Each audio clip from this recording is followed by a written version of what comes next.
when people hear my story or when I talk about it, it seems like it was such a smooth, sort of easy thing that everything worked out so perfectly and so beautifully, and it did. But there was so much that happened along the way that people didn't see. And I think it's important for entrepreneurs to learn about that, to know that it's normal to have shit go down, like that stuff's going to happen and it's not going to be good. This is your second act, where the plot twists back.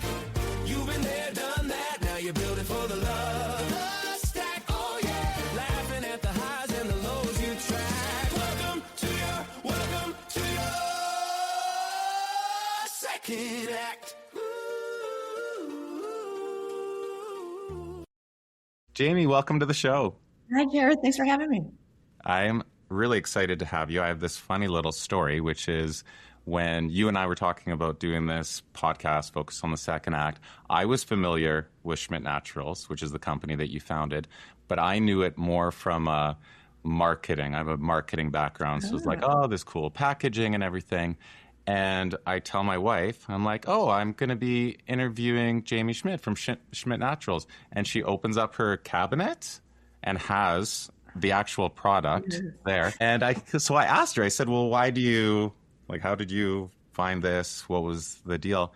And it's interesting how much people care about the, deodorants and lotions and stuff that they put into their or onto their body. So right away, Christina, my wife, could rattle out a bunch of things. She's like, well, I didn't really want to have the aluminum in it. And I tried this one that was in a jar once, and it wasn't actually yours that was in the jar, but tried one at a farmer's market that was like that. Yeah. It was too hard to apply, and I really liked the application. And I was shocked at the thought process that people will go into when choosing a deodorant. That's awesome. Yeah, it was really cool little moment. That's why I started it, because I cared about those same things. Well, yeah, so let's start there. Yeah.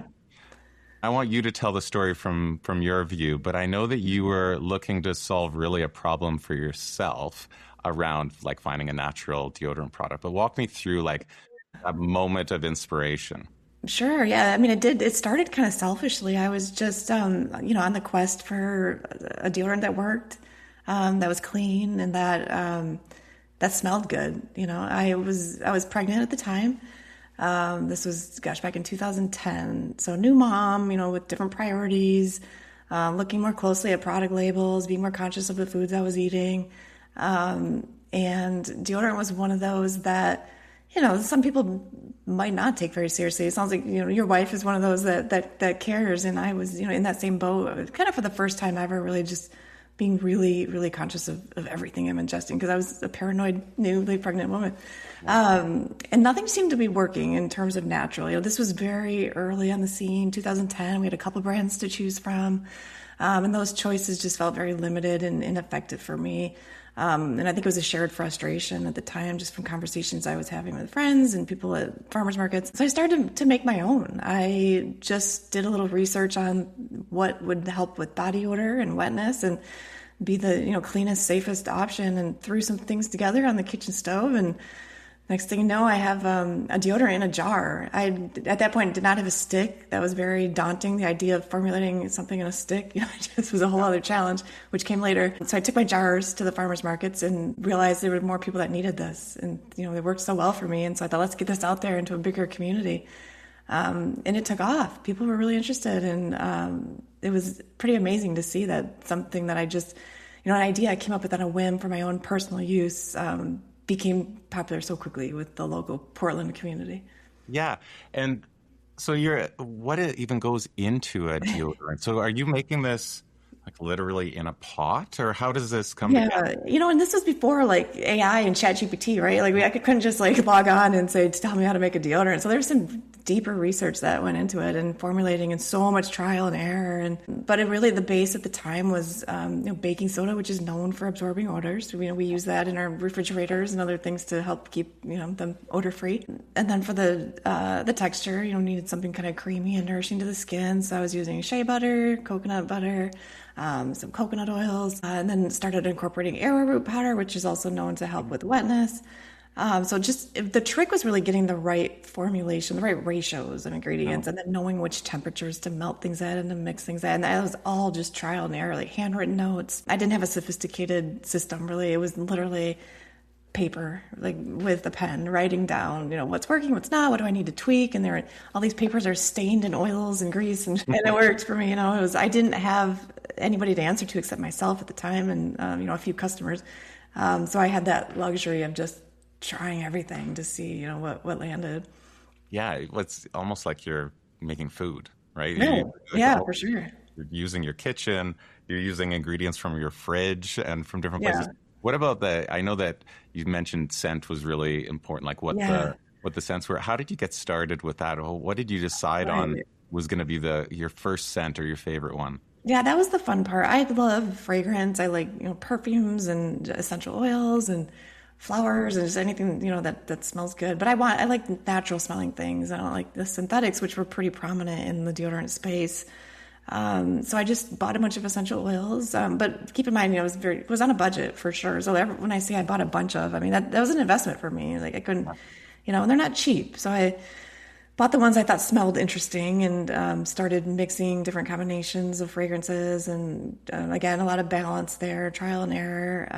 But I love woodsy scents. I love florals. I like fresh smelling things. That certainly became, I think, the funnest part of building a product-based company. It was just like putting your own personal preferences into the product, things that you think are good, generally resonate with at least one or two other people, right? But it's a risk because just because you think something's great and fantastic doesn't mean that, other people are going to too. So it is pretty cool when you see people responding to things and saying, wow, I love this. This is amazing.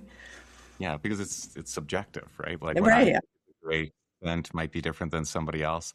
And the budget side is interesting because you weren't.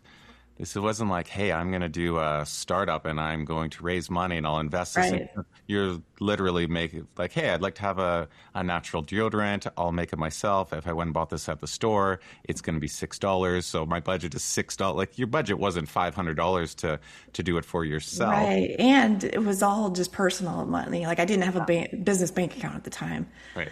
In fact, it took a little too long for me, I think, to set that up. And that's one piece of advice I always give on new entrepreneurs is keep the business and the personal expenses separate from the beginning because it becomes so much easier to reconcile. And, the books become more important as you scale.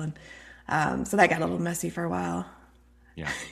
At what point do you go from your kitchen to even a farmer's market? Because there's a certain amount of, personal, reputation risk almost by going to a farmer's market and putting a Sure. product that you made and getting this feedback right away.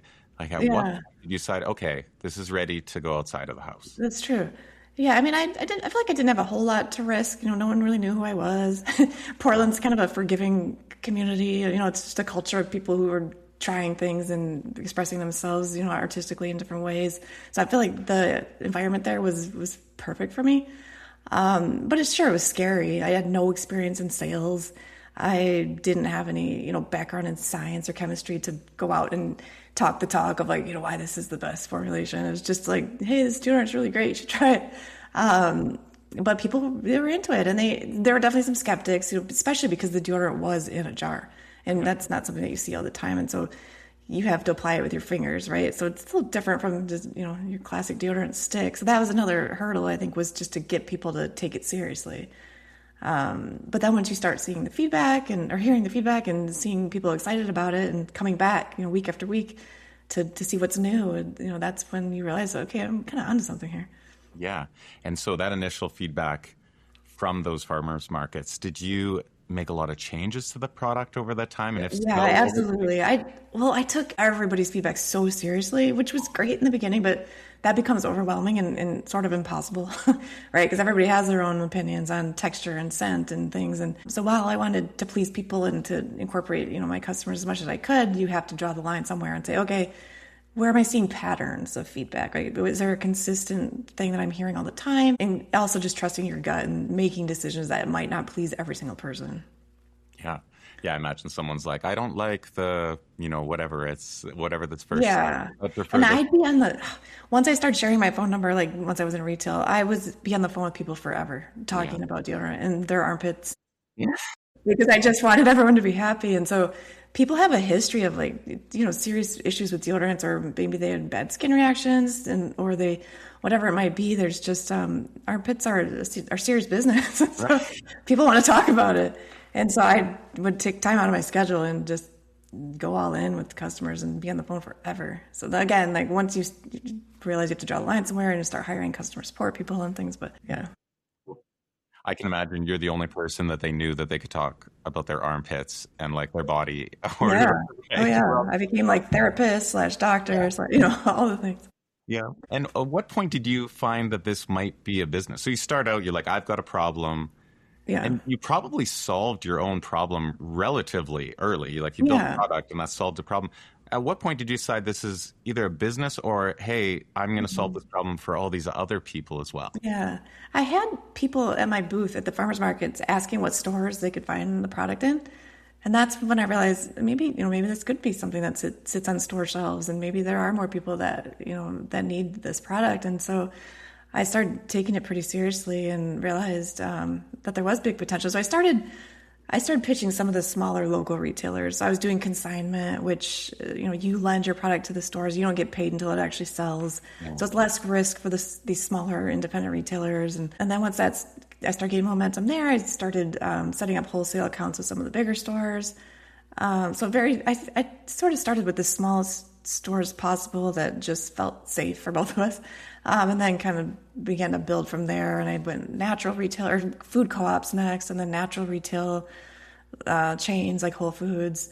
And then from there, started getting into more of the mainstream grocery. And then eventually we're talking like Target, Costco, and then Walmart. So all, just sort of built up over time. But I also had online retail. My sales on my website started to grow pretty significantly with more marketing and things, which I'm sure we'll get into. Yeah. Well, we are going to get into kind of what you're doing now and how you're using this. And I'm Yeah. curious, did you have anyone that was helping you through all of these steps? Like what template or blueprint are you following as you go from Yeah. farmer's market to a co-op to a Walmart, like, and changing the formulation? Who guided? Right. I didn't have any mentors. I didn't read a whole lot of books then, which inspired me later on to write my own book so people had something. But it was a lot of intuition and going slowly. I didn't look too far ahead. I did not have big plans for selling the business, which I think helped with the way that I grew it. I just sort of took one step at a time and really only looked, a few months into the future and thought, all right, what's my next goal here? And I bootstrapped the business, so I didn't fundraise. I didn't have advice from investors, which also means I didn't have pressure from investors, which was kind of nice. And just went from there. And then eventually I started hiring people, and my husband came on a few years in to help with the marketing, and he has a good brain for that, so that was useful, and that helped propel us into the next phase of the business, and ended up making some strategic hires. But my earliest hires were like friends, friends of friends, and people that were probably a little underqualified, but just eager to help. So they, grew alongside with me, and I did not have a big team of like, C-suite level employees. That's for sure. Right. Yeah. Yeah. And so at what point do you feel like this moves like well outside of the kitchen and is now a product? Because I imagine being in a farmer's market where you're the one that is the person and the product versus getting into a Target. Yeah. That's got to be a completely different business that you're running. Yeah, it is. That's when you start hiring brokers and reps and people to, have those conversations with the retailers. I did all of that directly for a long time. And then there's some retailers that won't even really talk to the founder unless you're going through like a broker. So finding those connections, it wasn't easy, but I did some trade shows and things, and that helped me make those connections. And but you have to convince them that you're worth working with. Each store has different expectations. So you might have a meeting with Target, where you have to go in with a certain strategy around pricing and what SKUs or products you want to sell in those stores versus other stores. And then some of them get, competitive and you only sell in their stores versus those. So there's just so much strategy and a lot of thought that goes into each and every one of these wholesale accounts. And looking back, it's like, oh, this went perfectly. I moved from this step to this step to this step. I don't know about perfectly. So it's a Unilever. In retrospect, it looks like this master plan thing. Were there moments along the journey where you just wanted to give up? Like, this is a Yes. crazy idea. Why Oh was yeah. I doing this? Like, talk I about thought I those. was crazy for a while. Yeah, because well, I think the biggest part was like who did I think I was creating something without this background in chemistry or science or in this tiny little kitchen in Portland, Oregon, where I'm up competing against Unilevers and Procter and Gamble's who have these sophisticated labs and scientists on staff. And so the fact that I was taking sales from them was just blowing my mind. And there were days where I thought I was losing it. But there was just so many challenges I came up with, supply chain and building my own factory, right? Because I made everything in-house. I did not use co-packers until the very end. So that in itself was a huge challenge, trying to hire people to make deodorant, teaching them, the ways and trying to figure out the right equipment. And that was such a challenge in itself because our formula was different from the more traditional deodorants. It was a thicker, waxier consistency. And so I was stumping the equipment manufacturers who weren't able, to create what I needed, and just got crazy. And trying to keep up with the demand when you're dealing with all those challenges is really hard. Yeah.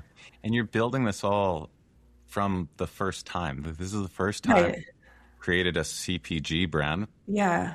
How does Unilever become interested in this? Like, what was that time frame like? I started opening my mind to the idea of investment and or potential acquisition once we had gotten wholesale accounts like Costco, Walmart, because it was just things were getting out of control. I had inventory or all my money tied up on inventory and store shelves, and thought, all right, I need to do something here. And so we got Goldman Sachs on board to help broker the deal. They started putting out feelers to see who might be interested. And there was another big deodorant brand at the time also going through the same acquisition process. So that helped bring a little bit of awareness to the category. And then we just started having conversations, doing the due diligence, negotiating, and it all happened pretty quickly, actually. But so much work went into that, and a lot of scary moments of like, okay, we're this far in, but it may not happen. And it was wild. Yeah, I sold my company through an acquisition, and I remember the time it was right around the holidays. Mine was too. Yeah. And you have the good thing is you have all this time because it's the holidays, right? Yeah. But you're in my case, I'm in my basement on my laptop like 10 hours a day, just going through Excel spreadsheets and old contracts and everything. Yes. And just trying to get upstairs and have like some family moments over the holidays at the same time, right? Yeah. It's super intense. Mine was a 3-month process, Okay. probably one of the most intense 3 months. And the biggest thing that I found was it was really tough to keep the business going that I was selling while selling the business, because so much of my own time and the team's time were like taught up. So when you say the deal might fall through, you're like pot committed, like for a poker term, like you're in this deal and you're dedicating so much of your time. You kind of need this to move ahead because you've been so distracted. That was my case. Right. No, that's so true. Absolutely. And then for the sake of the business to survive, right? Because you've sort of just rethought the future of the business and what it needs. And then if everything had fallen apart, it was like kind of starting over again and think, okay, we have to like really figure out how we're going to continue to scale and sustain this demand. But it's wild. The acquisition, I mean, they ask for so much too for the diligence, as you're probably aware. Yeah. And you're just, I mean, if you're not organized, you're kind of screwed.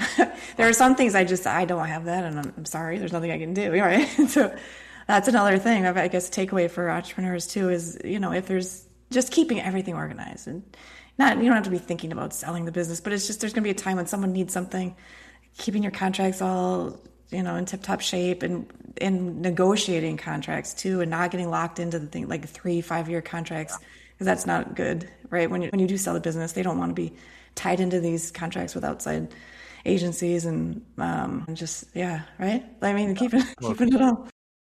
There's a big intact. difference between building a company and building a company to sell is Right. like if I was to build a company to sell, which wasn't necessarily what I was doing, man, would I have stuff nailed down. I would have brought in an accountant way earlier than I did, right? Rather than trying to do my own like QuickBooks where I don't have that background, but you just do what you got to do while you're Yeah. flying the I think plane. about how much cleaner it would be if I did it now, but then at the same time, I feel like it would just been such a different journey Yeah. that it might not have ended the same way, right? Like it just, I don't know. The more you know, like the harder it becomes in some way. Naivety is a blessing sometimes, right?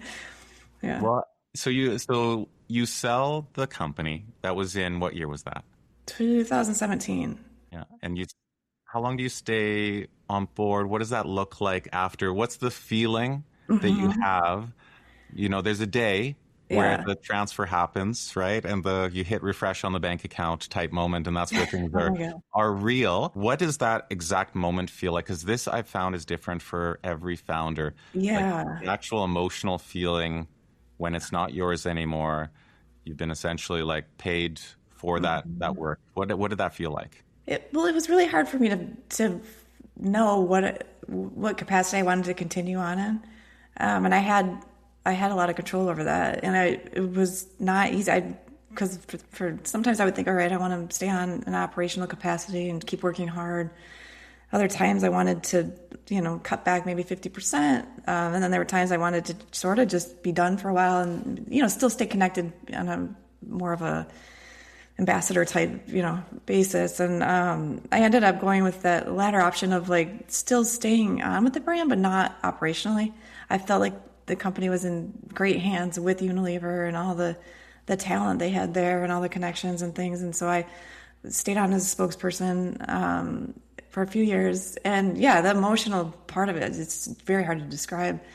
I knew I would miss the day to day just craziness, the chaos, but also like such a relief to not have to worry about some things. And yeah, and there's this element of sadness and loss, I suppose, but also just big pride, right? Like, and just amazement at what, I was capable of. And realizing too that I was now in a position where I could help other people and be an inspiration and through my story and all my experience, which I didn't realize until after when people started to come to me and ask questions. And then I thought, oh, I guess I learned quite a few things. Wow. And I have some things like, stuff to teach. And even today, it's been almost 10 years now, 9 years, and people still come to me for advice. And that's pretty cool. And it's fun to tap back into the journey and, to be able to help people along all the different phases of the Yeah. process.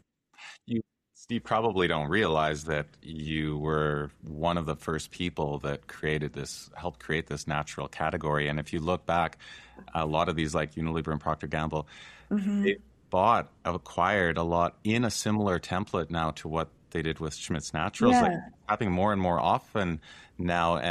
But you were one of the early ones in this it's space. true. Yeah. Like Because broke down the path. they could have tried to create the product themselves, right? Or buy a brand like Schmidt's, and they didn't have the time, probably the patience, or the genuine sort of love for, to create something like that I had. And so I think that made sense for them to buy. And I had that community that was so engaged and is such a loyal, part of the brand, all my customers, and I think they would just wanted that, and they knew they couldn't recreate that in the lab. So it's cool to look back on it. And then natural deodorant in general just blew up after that. So many brands, and it's wild now, so many. And even as as I was building, I would see a lot of them coming up. You go on Etsy and there's all these. I was on Etsy for a while too, and it was it was a big step in my business. It was fun selling there, but it's overwhelming though. It was overwhelming, scary as more and more brands kept coming up. I thought, oh gosh, I got to stay ahead somehow. And I think the way I did that was by realizing that it wasn't just natural deodorant; it was a deodorant that could compete, with the conventional brands and not necessarily just a natural play. Right. And Like so a my word. goal became not just to compete with like Tom's and Maine, but to compete with like Axe and Dove and Secret, and to be people's first natural deodorant without even knowing it's natural sometimes, right? Yeah. For certain customers. Well, I think a Yeah. huge sign of your achievement of that goal is that the company that you're competing against acquires you because they maybe weren't able to create that Yeah. internally. There's something also really interesting in your case where your name is attached to Right. forever, right? So Yeah. in that decision making, like you must have thought about that a few times, like if they mess this thing up, like my name Yeah, that was is weird. sick. I had mixed feelings because I liked it because it secured my legacy, right? Having Yeah, my name on there. yeah. But like you say, yeah, it was also sort of uncomfortable. Like, okay, well, let's hope this goes well. This is Yeah. But how it's fun like when I go into stores now and I yeah. see it on the shelves. It's just such a cool feeling still. You go into Whole Foods and there's just so many SKUs, and I always take a picture and, it's just, Yeah. yeah. I am sure that you get people sending you pictures too, because even I Yeah, was walking through the grocery store a couple weeks ago and I saw, and I was going to take a picture and just send it to you. you And I'm like, should. how many of these photos does she get, That right? never gets old. I like to get those pictures. That's cool. Well, Yeah. so let's talk about, so that acquisition happens. You then, move on from the Unilever business over the period of time. Hmm. And this show is called Second Act for a reason, which is Right. like, what do people do, especially in your case where you have this great successful exit? A lot of people would like spin up another one, right? Because, Hmm. hey, now I learned this is going to be way easier the second Yeah. time. What was the thought process for you on what do you deem as your second act? Yeah. Well, the first thing I wanted to do was just reflect on the whole journey and help people. Like, I really like early stage entrepreneurs because that was the part of the business that was just so exciting to me. It was just the potential and all the unknowns.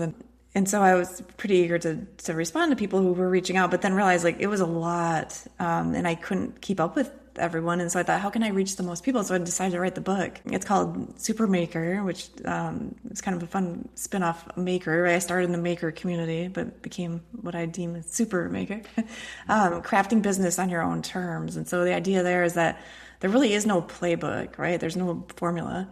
But I could help people through just sharing my experiences and the lessons that I learned along the way. So it's part memoir, part like instructional takeaways about every step of the way. It was super fun to write because I was able to go back through all the old emails and everything starting in 2010 and just relive it and put it all out there, and then to reflect on what I learned and what people could take away from it. And so I would consider that book a success. People loved it. They're still reading it, still enjoying it. And I think it's helped a lot of businesses and a lot of founders.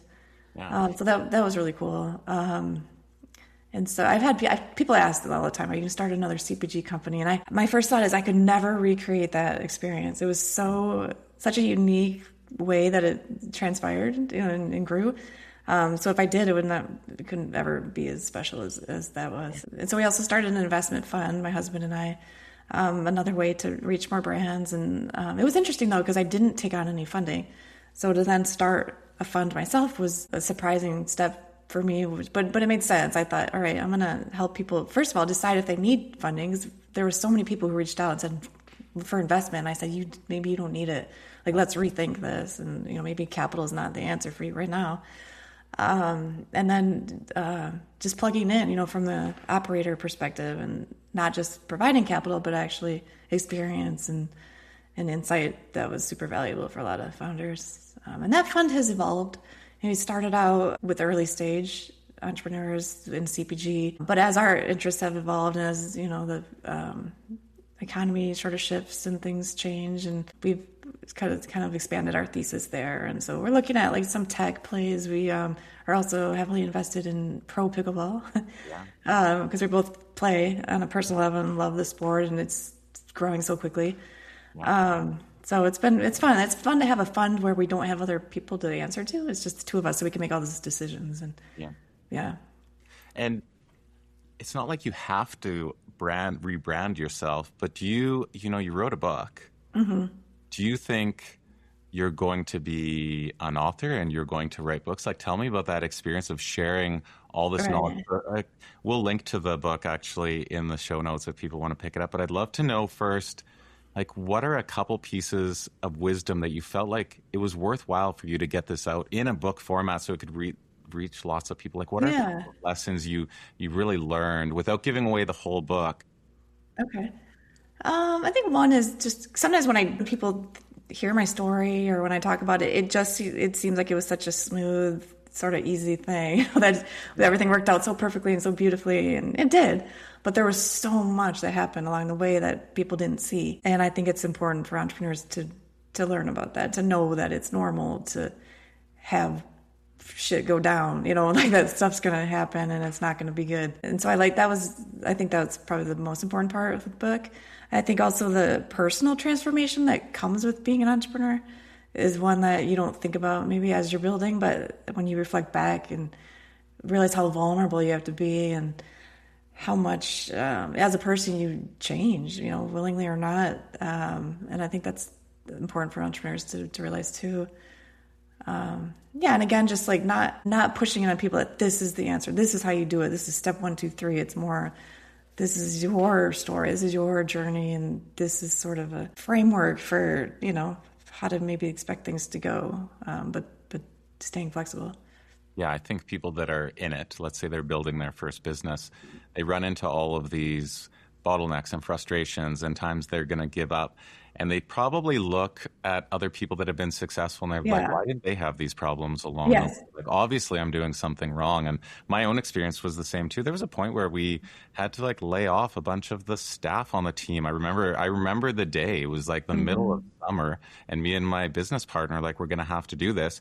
Probably one of the worst moments of my life, right? Yeah, Because that's you so feel hard. this failure, right? You feel this like moment of failure and like, did I give up a real job to go do this thing? Like, who gives me the right to be able to go out and do this? So, Yeah. Well, and then also everyone's livelihood is depending on you. That yeah, works for you, right? That's tough. It's because it's not just your success, it's other people's careers and their lives, and that's just like that's a lot to carry. yeah. And so Yeah. when you do these investments in the kind of this next stage or this, Hmm. you've shared a lot of your wisdom through the book. You're also sharing your wisdom through these investments. Tell me what you look for in Yeah. an entrepreneur now that you're putting your money where your mouth is and saying, Yeah. like, hey, I believe in this person. What do you look for? Yeah. It depends. For CPG companies, I like the idea of a product that can start niche but then grow to reach the masses. So similar to Schmidt's, right? We were really after like that natural consumer, but then ultimately wanted the product to reach everybody.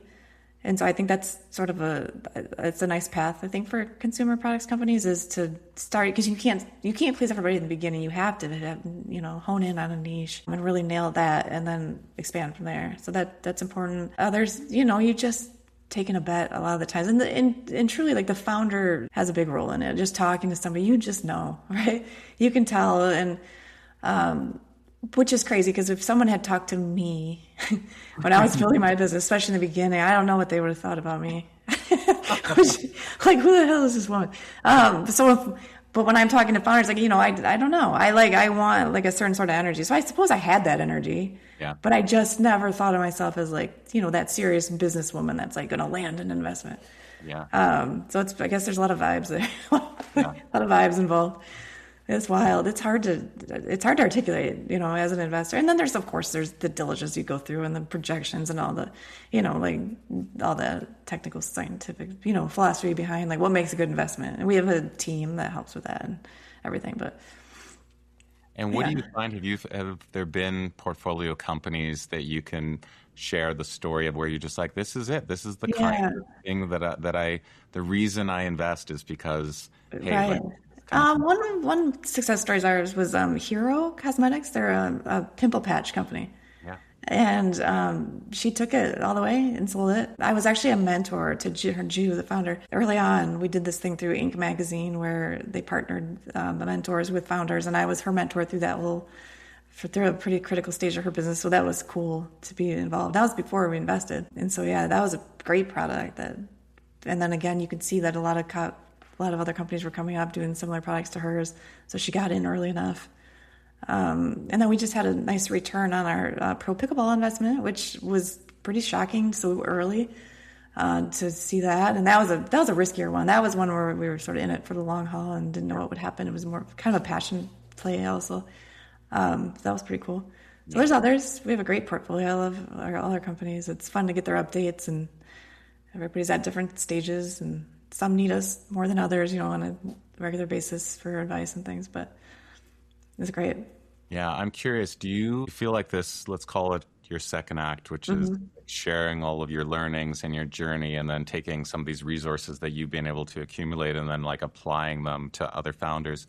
Do you see that being your next 30 years, or is there like a third act that you're thinking of down the road? Yeah, I think there'll be more. I've done other things too since the acquisition. So my husband and I also started a media company called Supermaker, same name as the book, more specifically targeted to founders building during COVID. And that was an awesome resource for a lot of people, because COVID was a wild time, and being an entrepreneur in general, just, is hard. And so we were there to help provide some insights and support and featuring founders on our website and through socials and things. That was fun. And we had a grant program there where we awarded a few different founders cash for because we believed in their business. It wasn't an investment; it was just a grant. So things like that will show up for us, as we go. I also built a community that helped educate women on crypto. That was when NFTs and crypto were all a thing and the rage, and everybody, we needed people to know what was happening. And my co-founder Britt Morin and I saw an opportunity to help women just figure it out. Wow. So that was a cool journey. We ended up the company got acquired by Boss Beauty, so I won't go too deep. That's a whole episode in itself. Yeah. But that was another thing I've been involved in. And then now, still investing. That won't stop. But I'm also really focused on myself and my wellness, and that for the first time ever. I'm 48 years old, and I'm finally in a position where I'm taking my health, more seriously, and started strength training, which is important for women as we get older, and getting a lot more deep into that than I anticipated. So I have to, see where that takes me. It's really, really fun. You have a company that's focused on, naturals and natural ingredients, but at the same time, your stress level's probably at 11, right? You're not probably taking care of yourself during that.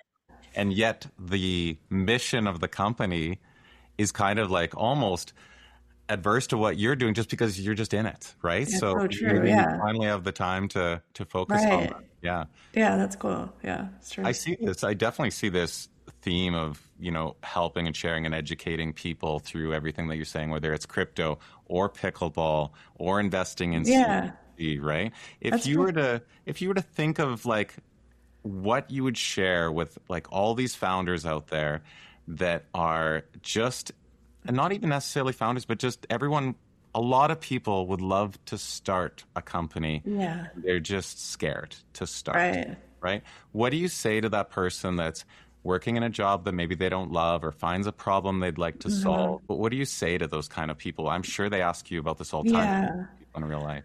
I mean, well, one thing is time is going to pass anyway. People say, I don't want to do it. It's going to take too long.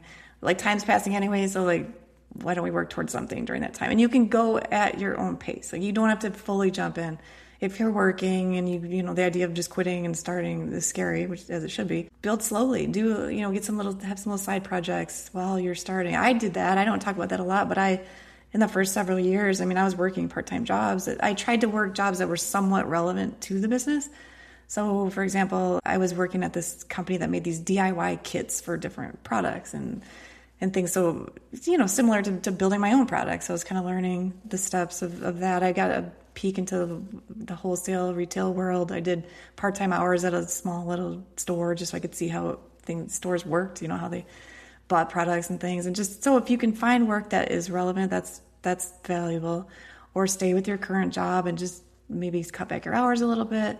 But I think people think it's this sort of all or nothing approach, and it doesn't have to be. And, don't obsess over competition. I think it's smart to be aware of what's out there, know where you fit in, what makes your idea unique, but don't obsess and kind of constantly compare because you can get caught up on just obsessing over other founders and brands and saying, I can never compete with that. Yeah, I can't imagine a category more challenging than getting into CPG. Yeah. Where you're launching something like a deodorant that you could walk into that store that day and see that the shelf space is already all taken and they're by enormous companies. So I think this idea of your journey, you just kind of figure it out as you go. There's going to be messy times. Yeah. It might take a while, right? But the journey is probably more important than actually the outcome at the end of it, because you've talked about how it made you a different person through that journey, right? So I think that's an exceptional thing for people to take away, is that even if you're deciding to start something off of the side of your desk or a passion project that you do on the weekends, regardless of the outcome, the journey that you take over that time is probably the most valuable thing that you get. You're probably a different person today than you were that day that you started that, pregnant in your kitchen. For sure. Because of this journey that you took through Schmidt Naturals. I think it's also important is this idea of work-life balance. It is great, and balance in general is wonderful, but it's also not always realistic. as a founder. There are going to be times when you're so off balance, and you just have to embrace that, and just know that, and ultimately things will settle, but there will be weeks or months or years where you're just grinding so hard, and then maybe, alternate times where you can take a breath and focus more on other parts of your life or whatever. But realistically, that things are going to be chaotic. It's just, the willingness to accept that. Yeah. And just to close this out, if I were to talk to you in, let's say, 10, 20 years, what is your view of like who Jaime is at that point and like what you're feeling at that time? Okay, 10, 20 years. I will be ripped because I'll still be working out. Hopefully I'll be looking pretty jacked. I will be still investing, and assume, some of the companies in my portfolio will still be in business, I assume, and hopefully supporting them through whatever, successful outcome is. Well, whatever else comes up, things are going to come up for me that I would never guess. Right. And I think that's what's been so cool over about the last, 9, 10 years is that I never had anticipated some of these things that, that I'm doing now, and just keeping an open mind. Yeah. I'll always be open to opportunities and ideas, and I feel very young. I feel like there's, a lot ahead of me. Of course, it's nice not to have the pressure to build something that's going to have a big, financial outcome, and I have more flexibility there, which is great. We'll see. Well, from a Portland kitchen through to, thousands of stores selling your product with your name on it, an exit at Unilever, investing in companies, having a professional pickleball team. I mean, feels like the journey is just continuing for you, and I'm excited to see and hear where it goes. Thank you. Me too. Thanks, Jaime. Thanks. Curtain up, coffee cup, signed the deal, packed it up, big exit, big grin, but the story's just beginning now. Ballroom goals fade away, new whiteboard, new first day. What if joy was the metric on the page right now? You got time in the tank, you got scars in the bank, all that pressure you carry, you can flip it.